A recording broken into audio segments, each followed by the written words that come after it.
All right, hey guys, here we are. We are going to play number 6 here, par 5. Take a look at this for the first time. Never seen this one before. So one of the things you'll see, I'm going to kind of max this out. We're going to try to get this up as far as possible. We are going to give ourselves a kind of a tough little side wind here. Now you can see this fairway is a little bit hilly. We're going to have to, one of the things that I'm going to probably try to do is try to land over here with some curl, kind of on this plane.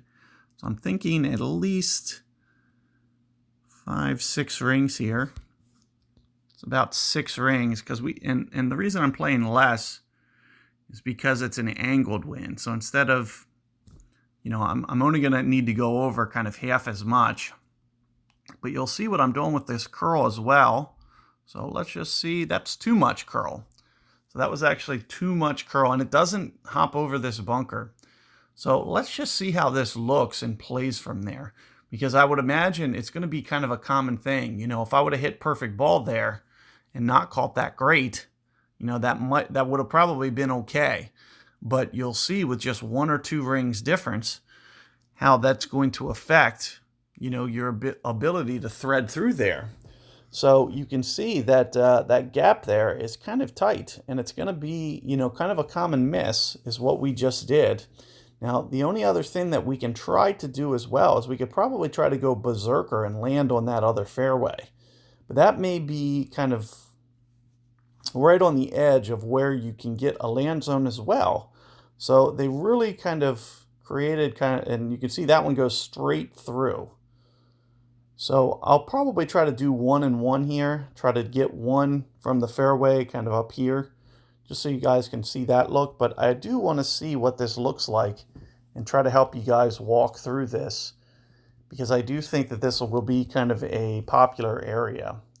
So one thing that I'm thinking is to do some kind of curl shot here with some power. Thinking maybe about 3 bars. And if I can land here with kind of a lot of curl, so that's maybe 5-ish rings. I'm going to play pretty close to 10 here with tons of curl, and we are going to go full power. And you can see how I was keeping that ball guide short. Good ball. That's gonna probably make that leak too much. I don't think I'm going to be able to recover that. So you would have needed perfect ball. But you could see, I'm assuming the weight would have been pretty good. And if you can get it to land right in here, as opposed to where I landed, which was outside here with that 3-ring pull, it's going to be recoverable. So I did want to at least kind of size that up just so you guys could see. And you could see my speed was pretty good.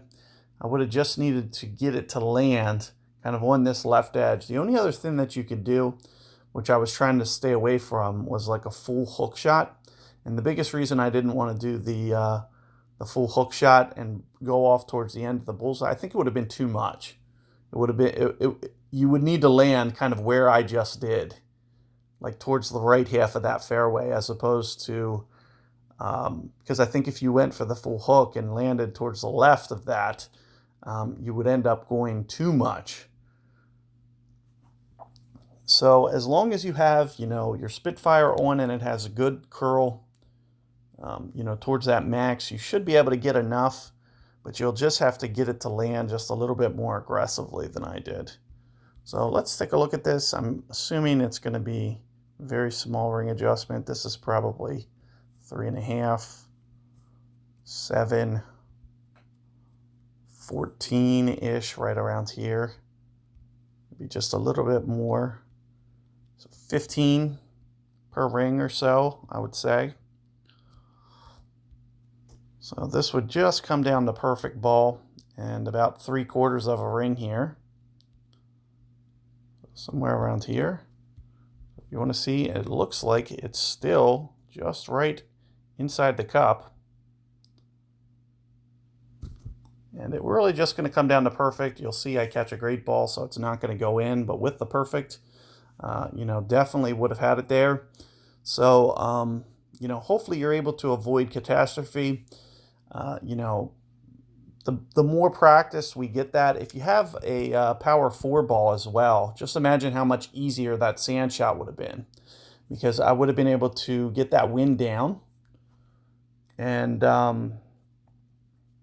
well, got the power, or get that power to where it's kind of a halfish. And if I just only have to go half power with that same shot, it's going to be far easier to execute perfect ball. Another thing I could have technically done, which I could have added more topspin and not going full power. One of the main reasons I didn't want to do that is because I wanted to make sure, so with extra topspin means it's going to actually not curl as hard. So, I won't be able to get that ball over to the left enough. I'd have to land very aggressively to the left if I wanted to go with the more topspin, less power route. So that's what I was trying to avoid.